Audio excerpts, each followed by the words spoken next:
నమస్తే అండి. అందరు ఎలా ఉన్నారు? బాగున్నారు కదా? చూస్తున్నారు కదా, అగస్తేశ్వర స్వామి కార్తీక సోమవారం పొద్దునంతా అభిషేకాలు జరుగుతాయి. అభిషేకం అంతా అయిపోయిన తర్వాత నేనైతే గుడి శుభ్రం చేస్తాను. శుభ్రం చేసి ఇలాగ నువ్వుల నూనె పోసి దీపం పెట్టి స్వామి దగ్గర అలాగే ఒక 10-20 నిమిషాలు కూర్చొని ధ్యానం చేస్తానన్నమాట. మీకు కూడా ఎలాంటి కష్టాలున్నా, ఎలాంటి బాధలున్నా సరే శివాలయానికి వెళ్ళిపోండి. దీపం పెట్టేసి మీ కోరికని స్వామికి అర్పించి అలాగే ఒక 20 నిమిషాలు కళ్ళు మూసుకొని కూర్చోండి. ప్రతిరోజు కానీ ఇలా చేశారంటే మీ కోరిక అయితే ఖచ్చితంగా తీరిపోతుంది.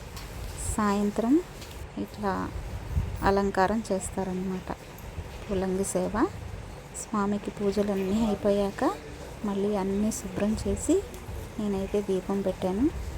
చూడండి, దీపం పెట్టేస్తే అమ్మవారు పార్వతీదేవి అమ్మవారి దగ్గర కూడా తుడిచి శుభ్రంగా దీపం పెట్టాను. ప్రతిరోజు నేనైతే ఇలాగే చేస్తానన్నమాట. చూస్తున్నారు కదా అమ్మవారు ఎంత బాగుందో. ప్రతిరోజు శివాలయానికి వెళ్ళి ధ్యానం చేయండి. మీ కోరికలు అయితే ఖచ్చితంగా తీరిపోతాయి. ఓకేనా? Thank you.